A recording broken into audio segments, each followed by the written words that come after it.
Do a panoramic of the table. Table full of so many things. All the things. So many things. We'll go over some. We'll try. We will try to go over things. And then how do I... Sorry, everyone. Try to set this back down on the stand. Perfect. There you go. I'm Lex. I'm William. And this is Dead Gentry stuff. We are Dead Gentry. All of the beautiful objects and artifacts. Prussian oval dish. So this one, around $70. That's what we do. We give evaluations. We tell you why. We try to give you some history of the pieces so that if you're a collector, you know what to look for. Yes. And if you're a reseller, we hope in some way we might be helping you to pass on accurate information and know when you've got something that's maybe not an antique or vintage item. Exactly. So green painted back stamp is a real back stamp. This is a like 1920s Royal Rotstadt. Rulstad. Sure. Sounds accurate. My Russian is clearly lacking. It keeps on focusing. Sorry, not much I can do about that. It's a little worn away on one side there, but you can make it out. So USS Prussian pieces, as long as the fine china is good, the piece of porcelain is good, bright white porcelain, hand painted, worth more. Transferware with like highlighting, worth a little less. Complete transferware, more modern pieces, worth quite a bit less. Right. And obviously, inauthentic pieces, friend or foe, fakes. Right. Not worth very much at all, but still pretty. And like I have some pieces unstamped that are done in this style in contemporary, and they'll sell for $35. Yeah. And a lot of people collect them to add to finer collections so that they can have something out that isn't maybe up on the highest shelf where no one can ever really interact with it. Right. So pretty cool piece. I like it. Yeah, pink rose pattern, gold gilt, rim. All neat things to look for. This one's got some wear. That's something that does reduce the value when the gold gilt is worn away like that. But at least no chips, no cracks. That's important to value as well. Yep. So, very cool. We have Dragonware is right in front in the shot. So we were very lucky to come across this very fine set. Try to be super careful because it's delicate. We did pay a little bit up for this one, but not nearly all the way up. We didn't pay retail. Otherwise, obviously, we couldn't resell it and include a discount for everyone with free shipping. So with Dragonware, which is what this is, Moriage, slipware, where it's that matte ceramic applied over a porcelain. A lot of things matter. Quality matters. The age of the piece matters. The fineness of the porcelain matters. The completeness of a set can raise value. These are all important factors which a lot of people overlook unless you're selling a very fine set, say through Christie's or something like that. When people go to sell these online, they don't see what William's showing you right now. Here's something to look for. Older, finer pieces, the dragon form will go all the way around the entire teapot or vessel. So it'll start in the front like here, but then see how the tail wraps all the way around to the other side on the other side of the handle. That's a high quality piece. Lower quality pieces will not, it'll just be like a dragon facing front. Right. And maybe no decoration or nearly no decoration or just maybe a little wind pattern on the back side or something like that. So that's one way you can tell value. These are also, these are antiques. These are Japanese porcelain lithophane pieces. Lithophane meaning that raised photograph, generally of a geisha, within the base of the cups. It's done in a negative so that when you hold it up to light, the positive can be seen and you'll see the face of a woman. It's a little hard to see. Try tilting it that way, like with the back that way. Yeah, see, you can see it a bit. If you were to put like a flashlight behind this or hold it up to natural sunlight, you would see a woman's face coming out very clearly. So that can increase value as well. It can also help date the object because the lithophane was made in a very specific period. This set, over $200 easily, but there's a lot going on here. You have the scales, not just the outline of the dragon, multiple colors of the slipware being applied, high detail, high quality, no damage, not even scratches. The cups, thankfully, were stored not on the saucers where they would be scratching the faces of these beautiful dragons. So these are all things that increase value. Important to think about how to figure out the age of your object, right? So you want to give maybe your patrons, or maybe you want to establish whatever pieces you're adding to your personal collection at home, what age they might be, to figure that out. You need to do some research. That's a beautiful piece. So I love the pinks inside, like the gums and the teeth of the dragon, all these little elements. So pre-World War II Japanese porcelain Moriage, if you're American, Dragonware, is going to have, again, the whatever form is on there, phoenix, dragon, is going, usually with Dragonware, it's a dragon, is going to wrap around the entire piece. So that's earlier. It's going to be near tissue thin. Like when William's holding those little saucers, they're millimeters. It's like a napkin, like a paper napkin. Yeah. So delicate, so fine, so light. Like you can almost feel your own body temperature through. Like if you hold, like he's holding it there, one finger and one thumb, you could feel the heat from your other finger on the other side right through. So just very thin, very finely done. And again, the more matte enamel, the more colors of the matte enamel, the more highlighting of the painted forms.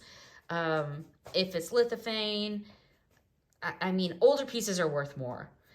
More delicate pieces are worth more. Good condition pieces are worth more. Yeah. This one's like you said, a beautiful piece, beautiful set. Super happy with that. Well, and the more masterfully it's done, is the paint inside the lines? Yeah. Is it like all applied really well? So how to tell the age? If it's an export, which generally Dragonware that you're going to come across outside of fine antique collections, like in a public venue, say like on eBay or Etsy or something like that, is going to be an export vintage or antique piece. And then so from 1891 until 1921, they were required to be marked with the word Nippon, Nippon. So that's a back stamp you'll see on those. And again, those dates, 1890s till around the 1820s, which in Japan, Nihon meant made in Japan, but they put Nippon rather than Japan on that back stamp.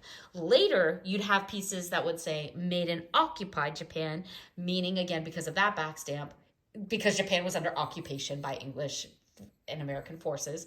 So you had, it was the World War. So exports had to be marked in a certain way. And that gives you a near exact year of manufacture, because they were manufactured during the war, while Japan was being occupied. So, and then after that, you had a short period from 1946 to 1947, where exported pieces from Japan to the U.S. would always have to say made in occupied Japan.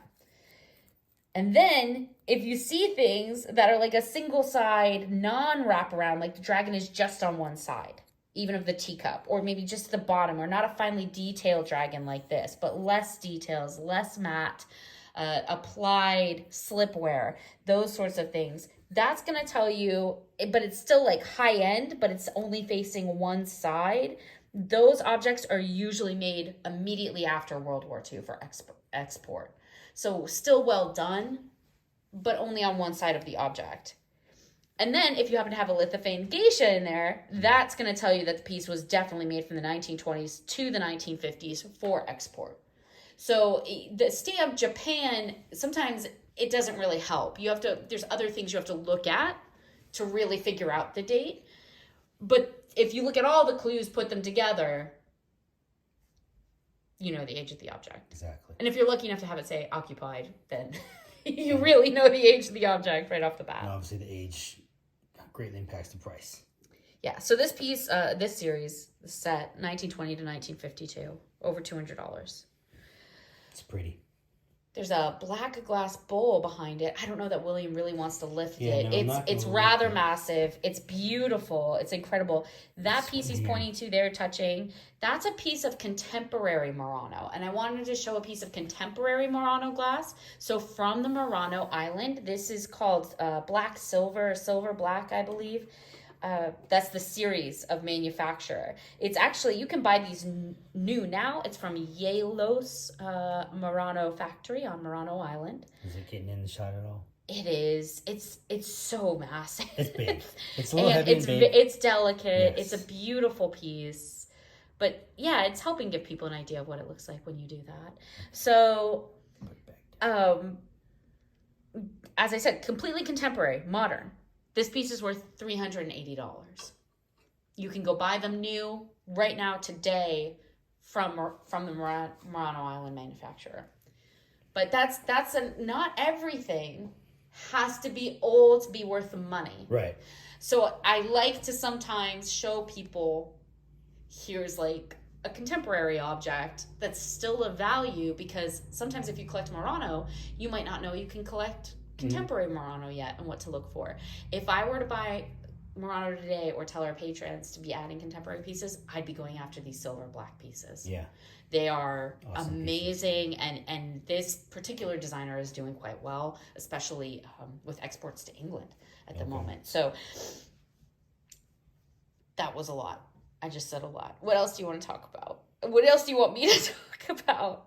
A Game Boy. There's a Game Boy. This one. Little pocket Game Boy. Don't discount these. Right. These are vintage electronics. $60 plus as long as it's working. Yes. And that's easy to test. Pop some batteries in it, turn it on. Get a little game cartridge. Yeah, absolutely. And they're worth money even not working for parts. Significantly less, but still of value. Screen is unscratched. It does turn on. It does play a game. All of these things are going to help it bring it to that $60 or more price point.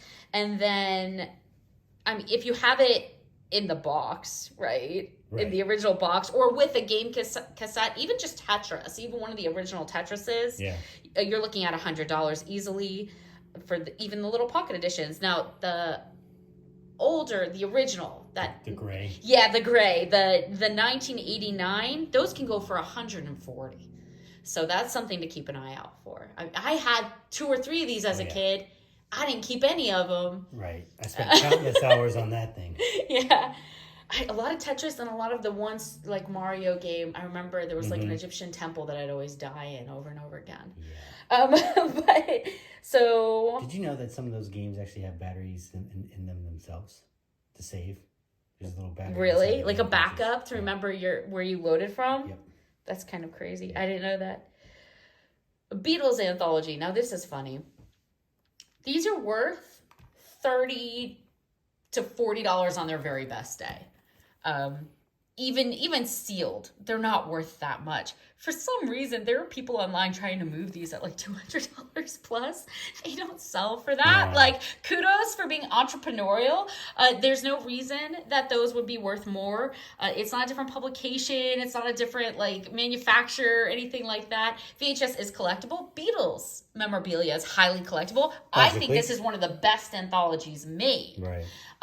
So again, very fun, very collectible, but it's worth about $30 to $40. I don't know why people have it on there for $195 on eBay. They're just hoping. But I can tell you they don't sell for that. Right. So maybe if it's signed, maybe I didn't look closely enough at the details or something like that. That would be hard to give the provenance of the object accurately on a VHS to claim that it was like signed by the Beatles. But anyway. Vintage liquor bottle. We have one over here on the right, that green Venetian piece. This is, William's trying to get to it for you, for everyone in the audience. This is a Fitzgerald, I believe. These pieces will say on the base. I think it's Fitzgerald. It can be hard to make out, but yeah, William's trying to see all these tiny little embossed right into the glass, the stamp there of the words. That'll give you a lot of information. They can be a little bit hard to make out. You need good light, magnifying glass, or your loop. 1960s, I want to say 1966, something like that for one of these. These are the Venetian pattern with that red shield. There are a couple other versions of this. There's a whiskey one was a little bit larger, and there's the cork stopper at the top's a little bit bigger. These are worth around $20 each. Okay. which is actually kind of odd. I think they might be worth more in the future if people maintain their sets well, and like if you gather up all the different bottles. Yeah. Because they are very pretty. Pyrex Colonial. I want to show that one off. For some reason, people always call this Cinderella, even though Pyrex Cinderella mixers are blue and white. They are not brown and gold colonial pieces. But I think sometimes people just put the word Cinderella in with Pyrex because it makes it more searchable. Which, so be it. It's just not the name of the pattern. So, Pyrex, desirable, collectible, certain pieces rarer than others. A piece in good condition, there's a little bit of wear. You can see where a little bit of the paint has come away, but not much. This hasn't been, but it hasn't been run through a dishwasher, right? So it's still what we would call good condition. No cracks, no chips, no wear or discoloration inside or to the base. Those are all important things. And perfect paint would be even better. Like no scratches, no wear to the handles at all. Pieces like this go for around $30. This is the, I think it's the 4-quart. If you were to go to, say, a replacements online store, like one of the stores that actively seeks out back stock of these objects and holds annually so that it's on call, they tend to charge a little bit more because they have insurance and their own shipping and fees and things like that. Sometimes you have to have a minimum, like you have to like buy at least $200 worth of a set or something like that. But then I would say up to $40, give or take, depending how much inventory is in their stock any given month of the year. But around $30. You can find these for around $30. It's a cool piece. Yeah, it's fun. And a lot of people like Pyrex, so why not toss that out there? Pretty colonial piece. English Stoneware mugs. That's these fall series ones. These are actually not nearly as old as they look. They're very well made. These are from a company called Just Muggy or Just Mugs. There you go. Just Mugs, England. 1994. Is when they started making these. Yeah, I would have thought 70s, but... And that's kind of what they're made to look like. The nice thing is it's English stoneware. Right. It has a beautiful embossed stamp. It almost reminds me of the Fiestaware stamp, that real heavy embossed stamp in the base of a stoneware product. Yeah. And they're incredibly high quality, and they're really kind of elegant. They're nicely done for not being from the 60s or 70s. They definitely have those vibes. I like this one with the texture, the wave texture. Yeah, the little wavy lines. $15 each on these. Moving into the future, possibly worth a little more as the early 1990s one becomes rarer over time. But they're making mugs still now today. Kind of like Anthropology takes artisanal mugs and sells them. So you can buy them new. They're not that series, not the fall series from the 90s, but they are fun. They're collectible. Just some ideas for things you could all go collect. You could go collect contemporary stoneware mugs if you wanted to. Do you want to show off the Qing Dynasty antique? Carefully. Maybe hold just the lid and then just... Pardon the arm reaching across the screen. Notice how I am touching nothing. Lex touches nothing when her gloves aren't on. And here's a reason why. You would not want the oils from your hands to transfer into the beautiful paint of a museum age piece like this. You do not want to add to time's decay of this object. So this is a grain bowl, specifically dry rice. This is, 19th century. This is Qing Dynasty. Beautiful antique. That's just the lid that William's showing you. And these are rare. People really look for these. Sometimes you have to resort to buying from Christie's or Sotheby's if you're looking for an older piece to add to a collection or a certain, possibly a decor theme in your home. The inside with the handles. Try not to... And you see that metal cording, the applied metal cording. These are primitive techniques. Well, not totally primitive, but you're in that time period, and that can help authenticate an object like this. If this were a newer piece, a knockoff, it's going to be very hard to find, relic aged metal cording in the right kind of wood. And then even notice on the interior of how the little andiron nails to hold on the handle. See how that's done? These are all signifiers of a true antique. Yeah, looks like an old technique for sure. Yeah. I'm going to gently, slightly put it back down. 1644 to 1911. Want a piece like that. It could be as old as, 1650. Yeah, that's old. Very old. And they don't always have this much decoration on the top. This was like a scholarly, what you would call like a wealth piece. All those golden objects right on the lid, really displaying affluence. Yeah, definitely eye-catching. And education, yeah. So that was the best piece of the whole video, everyone. If you were wondering, that was a very fine antique that we just showed. That's, if you ever see anything like that, don't pass it up. There's some vintage French glass here from Veracruz City, France. This is actually a very well-known pattern among collectors. It's the Ravage, the sapphire. Blue glass. These are worth about $14 each with their saucers, which we actually have. These are new old backstock, believe it or not. Someone bought these and I was able to get them. But here, I'll see if I can snap them for you and hand them to you. But it's very rare to find them in their original manufacturer's wrapping like this. Yeah, not been used. Which is kind of amazing. Clearly. Yeah. So we probably have, 6 of them easily over $60 worth of value in those 6 blue mugs. Yeah, Duralex is another word if you were searching for this. They also make a ribbed version where it's horizontal ribbing lines, a little bit taller mugs. It's a slightly later year, but also very pretty. Disneyland, since you're back there next to it, behind the black bowl there. When we talk about collectible mugs a lot, we sell so many beautiful collectible coffee and tea elements for coffee and tea services. Disney, obviously collectible, can be valuable. A piece like this, $35. This is the Disney Diamond Decades Collection, right? It's from Disneyland Resort, from the Disney Parks merchandise lines. And the really neat thing that I think makes this one worth more is that handle.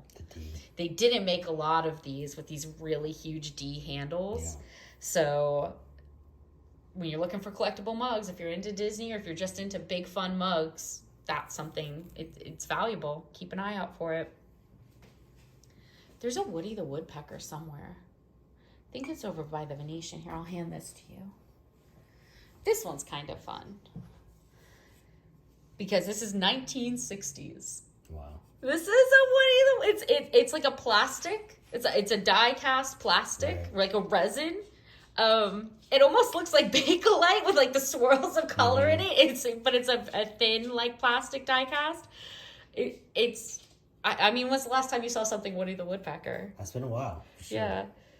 So $20 on that. That's F&F Mold and Die Works Incorporated from Dayton, Ohio, which again, some people will just collect that manufacturer's items. Yeah. So that makes it collectible as well. Okay. I wanted to show the Santa nightlight that looks like it's from the 50s, but isn't. There we go. So here's something to watch out for when we're trying to give people information.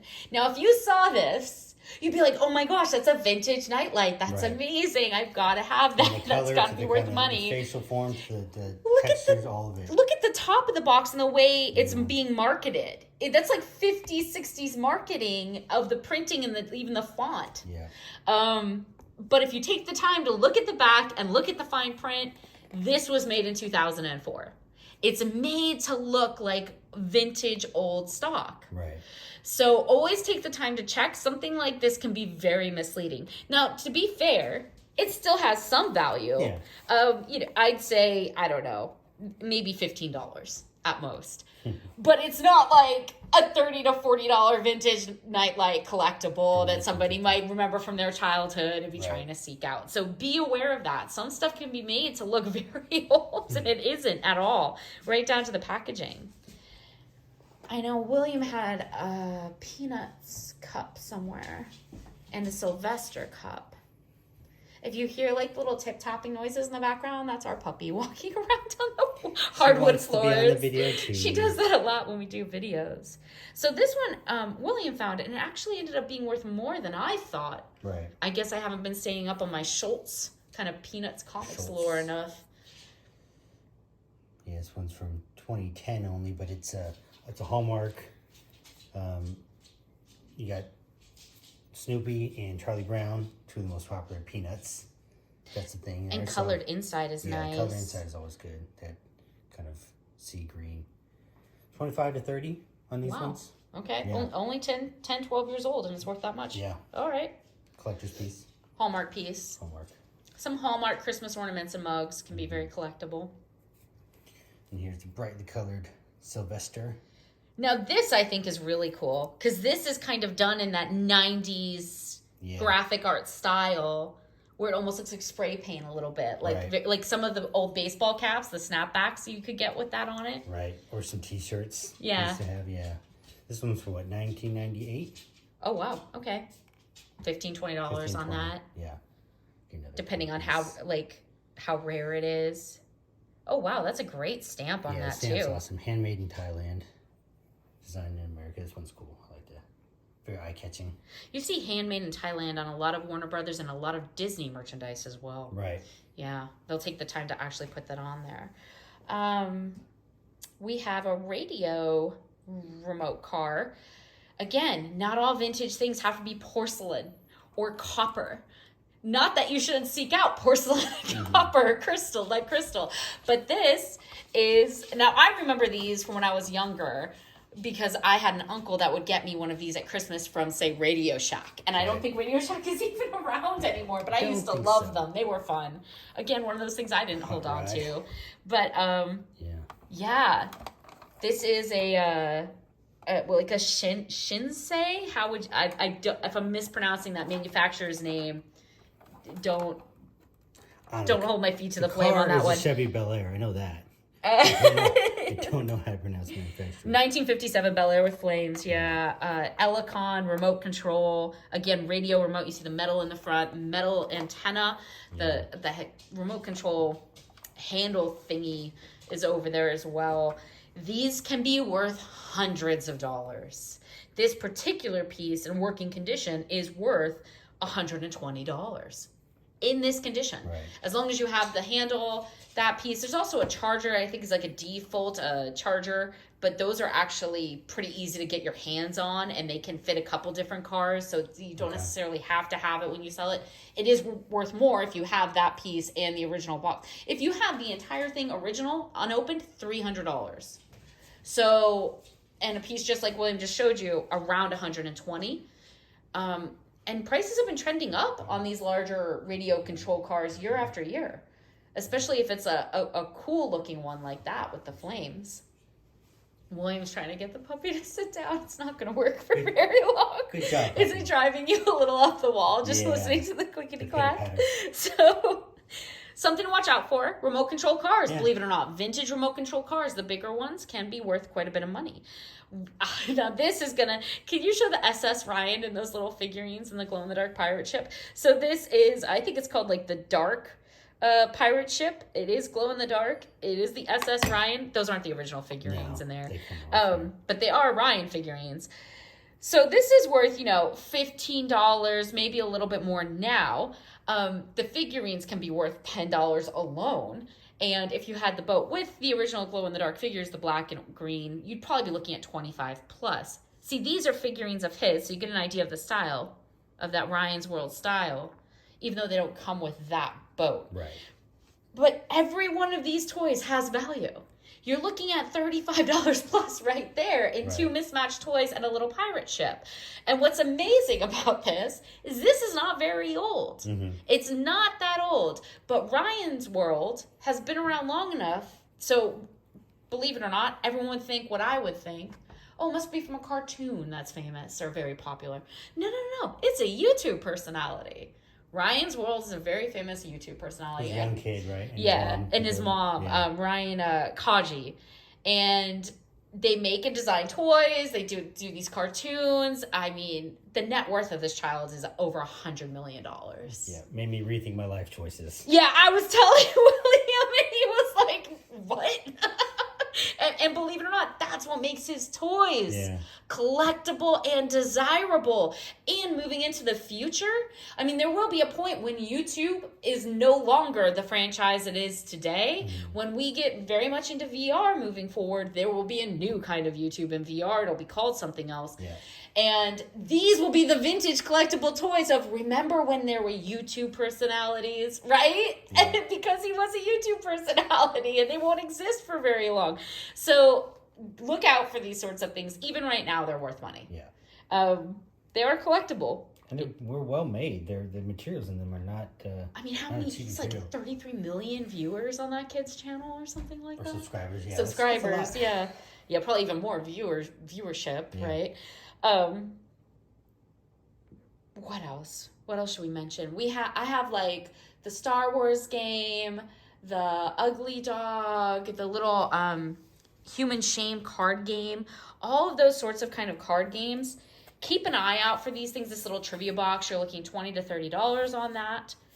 These are collectible to people. Major franchises and little independent company games. So when you're looking at board games that aren't Mattel or Hasbro, that are made, this is a great little card game. And these little card games, especially if they have expansion sets, if the card game does well enough to persist from year to year, like what's the...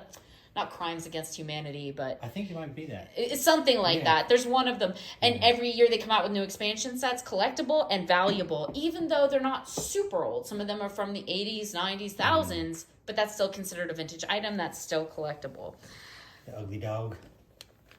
This won 2020's Ugliest Toy Award. You could kind of see why. Which, believe it or not, really good close-up of the ugliness. Actually makes it incredibly collectible moving forward. Right. So it's only 2 years old now, but because it won that award, this is like one of those things people will look back on in time, like Tickle Me Elmo, and be like, what were they thinking? Right? And so people will actually want to acquire and reacquire this object moving forward. Yeah, it's like an electronic puppet. It burps or something. It does something foul that I'm sure children really love. Did you just turn it on? Is it going to make funny noises at me? It might. I don't know what it's going to say, so I'm going to turn it off in case it starts cursing at us. Yeah, it's called like a gross best friend or so. Uglies. I think the company is Uglies, but it's spelled incorrectly, the company name. That sort of thing is collectible. Look for ugly toys, weird toys. Those are the sorts of vintage toys people actually want. There are certain collectors that will only collect those very strange toys to put into a collection. So, anyway, just thought I'd point it out. $15 to $20 now. It's not, that one's out of the box, and the box will be worth more. A couple years from now, still in working condition, definitely worth more. And then I did want to just mention in general, especially with the independent games or like Monopoly games, card games, look for franchises.